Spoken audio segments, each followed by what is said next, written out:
Assalamualaikum and hi, nama saya Siti Fairha. Okey, sebelum saya bermula, saya ingin bertanya, sudahkah anda melihat filem ini, Lee Chong-wei, The Rise of the Legend? Okey, filem ini mengisahkan tentang kehidupan Datuk Lee Chong-wei daripada sebelum dia menjadi atlet negara sehinggalah dia menjadi atlet negara. Apa cabaran yang dia lalui, apa kisah hidup dia, kita akan tahu melalui filem ini. This Lee Chong-wei, he never gave up. He's got some raw talent, some potential, and I think he should be on the national team. Siapa cakap permainan badminton tak boleh tolong keluarga? 我姐姐，我准备代表马来西亚给我。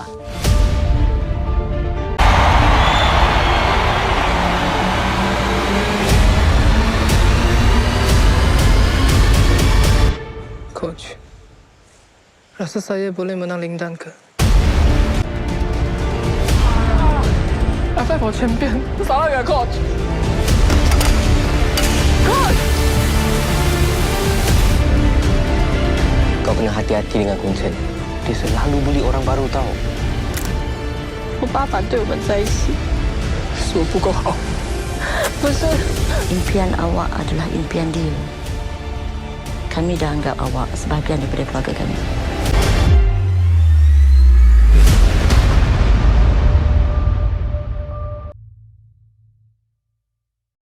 Melalui filem ini, saya mendapati bahawa susahnya ingin berada di tempat Lee Chong-wei sekarang, di mana segala cabaran yang dia terpaksa tempuhi, dia terpaksa atasi untuk mencapai impian dan cita-cita dia. Okay. Di dalam filem ini tidak disangkal terdapat banyak nilai murni yang kita boleh contohi dan pengajaran-pengajaran yang kita boleh ambil daripada kisah Lee Chong-wei ini.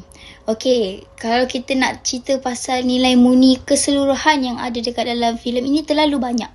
Tapi saya ingin mengetengahkan beberapa nilai murni yang ada dalam kisah Lee Chong-wei ini. Jom kita ikut.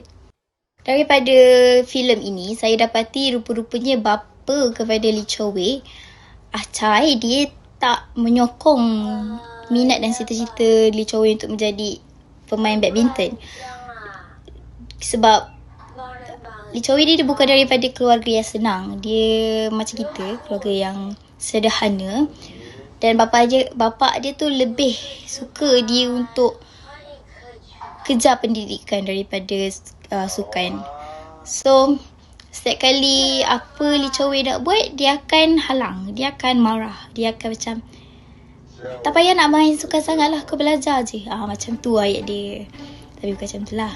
Okay, lepas tu dia punya minat ni, dia punya semangat kesukanan dia tu, dia sanggup main badminton menggunakan pen masak telur dan membekalkan gambar Rashid Siddiq dan Jalani Siddiq.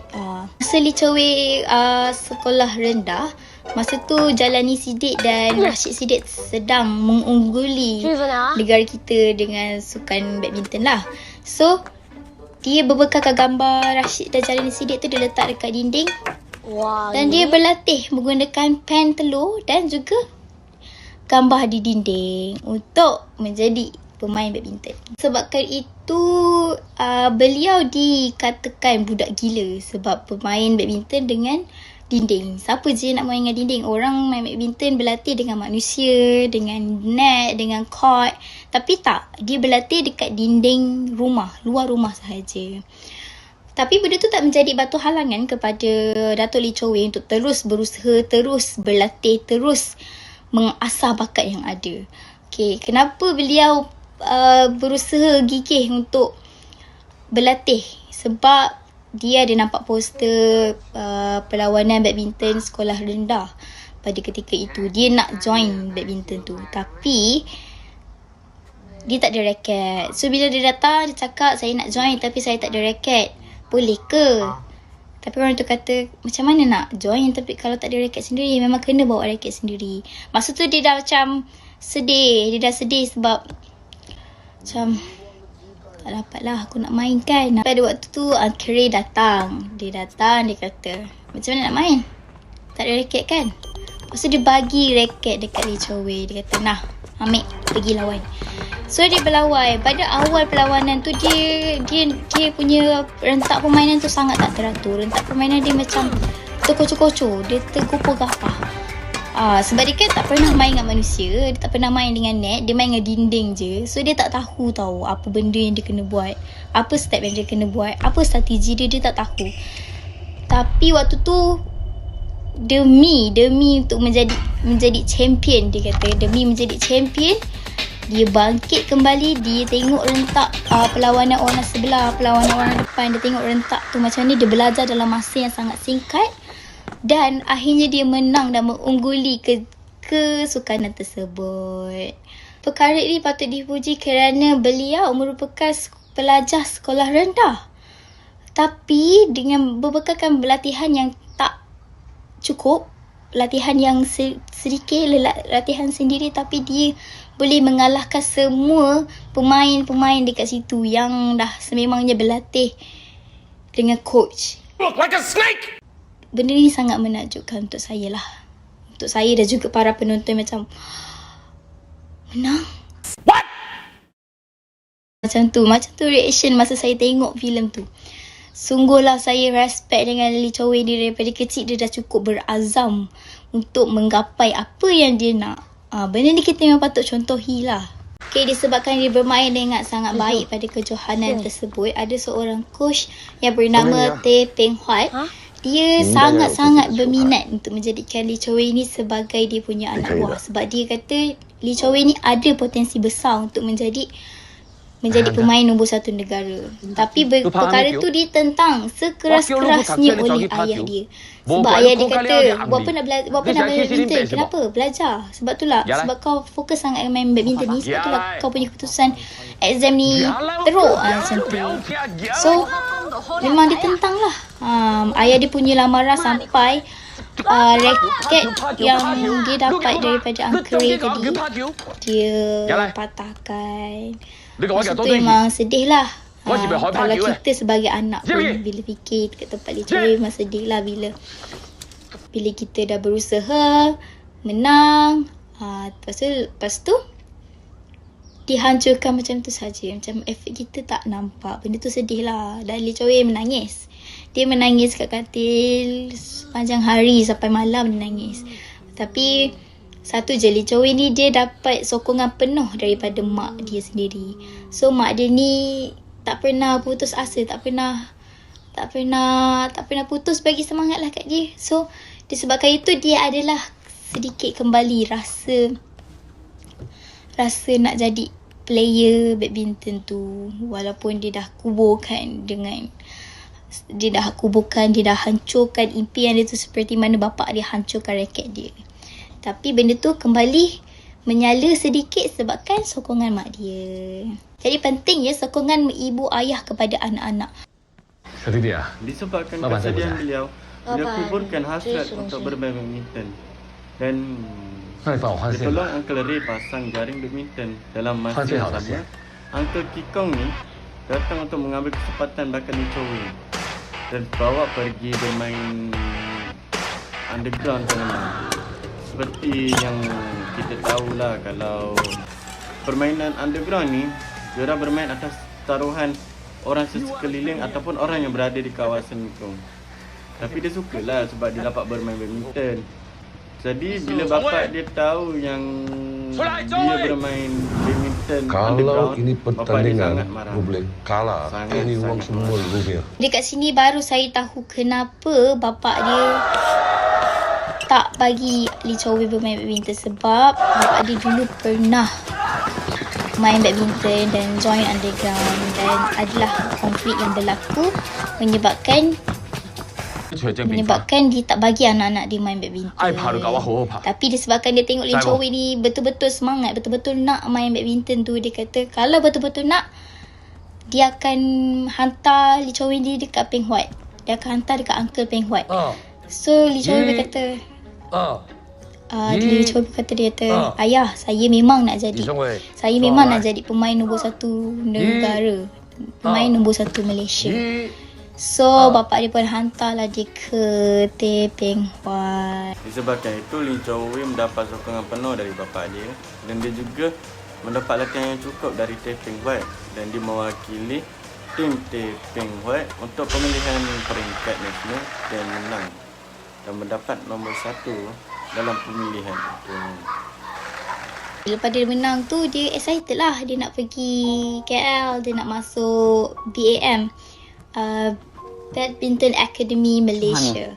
Tapi disebabkan Lee Chong Wei ni rendah, dia tak tinggi macam orang lain, dia tak terpilih walaupun dia nombor 1. Sebab ketinggian dia tak cukup. Benda tu memang sangat-sangat menjadi satu benda yang Lee Chong Wei sedih lah. Dia kata macam, kenapa sebab tinggi je tak dapat, pakat saya ni tak ada apa-apa ke lah macam tu. Okay, dia sedih. Tapi sebabkan mak dia ni bagi kata-kata semangat dekat dia, mak dia kata tak apa, tak boleh tahun ni tak apa, kita cuba tahun depan. So dia cuba lagi tahun depan bila ketinggian dia dah mencukupi. So dia cuba, tapi pada perlawanan tersebut kaki beliau tak berada dalam keadaan yang sangat baik.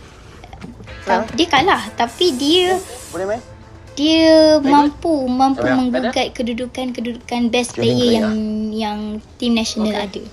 Dan dia dah beat seorang best player, dan sebab tu, disebabkan itu dia menarik perhatian anggota BAM. Alhamdulillah lah dia terpilih untuk masuk ke BAM.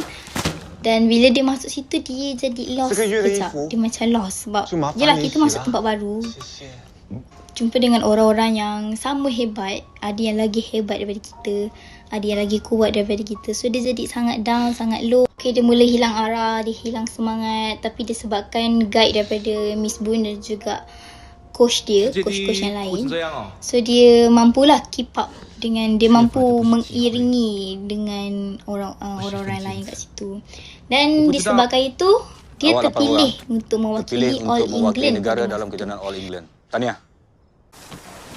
Tetapi disebabkan kaki dia tidak mengizinkan berada dalam keadaan yang baik, jadi dia digugurkan dalam senarai pemain yang ada England. You tak panggil nama saya? Nama awak tak dalam senarai.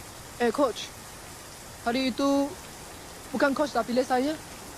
Kan lutut awak cedera kan? Jadi awak tinggal sini. Awak berehat secukupnya. Coach. Setelah pulangnya atlet ke tanah air dan menang mencuri Taipei. Sebab sepatutnya dia yang ada kat situ. Lepas tu Miss pun tanya pada dia, kaki dah okey ke belum? Joey cakap, dah. So Miss Bond pun nak tengok sejauh mana kakinya dah okey. So bila kena test, kena pressure, dengan otaknya dah serabut, koyaklah member kat situ. Koyaklah member. Okey, di KBMM ni, diorang punya training boleh dianggap sebagai hardcore. Diorang kena angkat balak, lari dalam sungai, berlari dengan tayar kat belakang.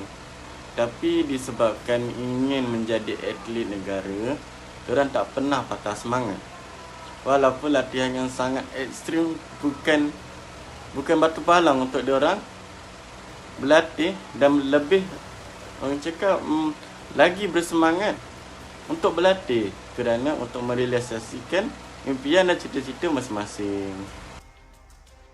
Okay, Lee Chong Wei dia berjumpa dengan Lindan dekat Thomas Asia Cup di mana pada tahun 2004, dan dia kalah pada ketika itu. Dan juga dia bertemu di Hong Kong semi-final dan juga All England semi-final 2005, dan beliau kalah juga. Tiga-tiga game tersebut dia kalah. Okay, disebabkan kekalahan yang Lee Chong Wei hadap 3 kali berturut-turut, dia sangat kecewa lah, dia sangat penat. Tapi dalam masa yang sama dia ingat dia ni tak cukup stamina, dia ni tak cukup badan dia tak cukup kuat, badan dia tak cukup laju. Tapi sebenarnya bukan. Sebenarnya yang tak kuat adalah dia punya mental. Dia punya mental always cakap dia tak mampu nak kalahkan Lindan. Lindan sangat hebat. Lindan sangat bagus. Dia tak disebabkan mental dia macam tu, dia telah benda tu telah mengganggu dia punya prestasi. 安哥，我会全力以赴的。 Tapi disebabkan dia mendapat sokongan, dorongan dan kata-kata semangat daripada Miss Boon, daripada Uncle Teh Peng Huat, daripada ayah dia, daripada mak dia. Jadi dia tak berputus asa dan dia berazam untuk mengalahkan Lindan pada next tournament pada tahun 2006 nanti, iaitu Malaysia Open Championship. So pada ketika itu perlawanan dah kat final ni. Kira tinggal diorang berdua je juara kekal. So diorang fight, diorang lawan dekat stadium tu, dekat dalam filem sendiri kita dapat rasakan betapa tegangnya suasana di antara perlawanan Lindan dan juga Lee Choo Wei. Sebab pada masa ketika itu rakyat Malaysia macam tolonglah Lee Choo Wei menang, dah berapa kali kalah ni, kesian, kita orang kesian dekat dia, kesian dekat Lee Choo Wei. Masa kedudukan dia orang sama tu, Lee Choo Wei dia dah macam dah mula lost, tapi disebabkan dia melihat kembali, dia ingat balik kata-kata orang-orang sekeliling dia, dan ada satu kata-kata ni yang buatkan dia bangkit balik. Kalau rasa tak boleh, kalau rasa diri tu tak boleh, cuba fikir orang yang fikir dia tu boleh. Ramai tak? Ramai sangat. Satu Malaysia fikir dia boleh. So dia berlawan. Lawan. Lindan mendahului mata dengan 20-13. Masa tu semua orang nak macam Lindan kalau skor satu lagi memang kalah terus. Memang kalah. Sebab first set Lee Choo Wei dah menang. Ini second set Lindan pula mendahului. Tapi benda tu tak menjadi halangan kepada Lee Choo Wei. Dia bangkit dan dia kejar balik 7 mata untuk samakan kedudukan dia dengan Lindan. So masa tu dah 20-20. Diorang lawan 21 sama. Dengan berbekalkan kata-kata semangat daripada orang sekeliling dia dan berbekalkan sokongan padu rakyat Malaysia pada ketika itu dalam stadium yang sangat meriah. Beliau berjaya menang dalam perlawanan tersebut. Perkara ini jadi benda yang sangat mengharukan bagi Malaysia. Semua orang nangis, semua orang mengeluarkan air mata kegembiraan sebab akhirnya Lee Choo Wei menang. Akhirnya Lee Choo Wei hapuskan kemenangan dia antara dia dan juga Lindan pada ketika umur beliau 24 tahun. Akhirnya beliau berjaya mengalahkan Lindan, iaitu musuh utama Lee Choo Wei. Dan Lee Choo Wei ini daripada tahun 2004 hingga 2016 dia telah masuk Olimpik 4 kali dan berjaya memenangi silver sebanyak 3 kali.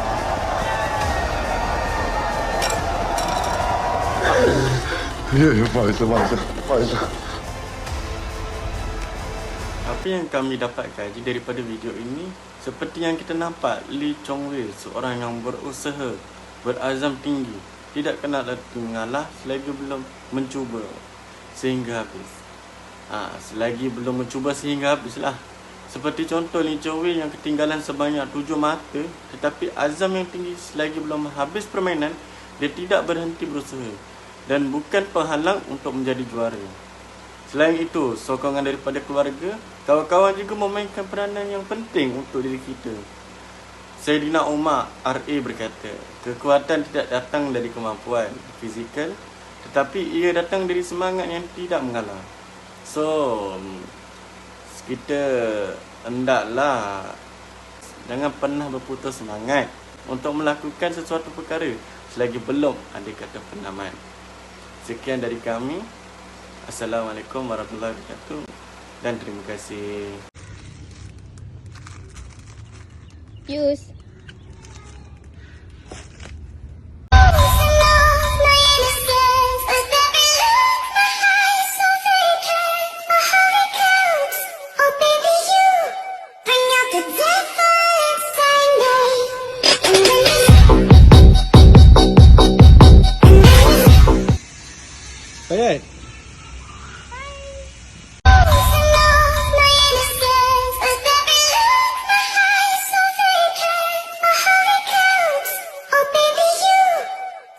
Kejap!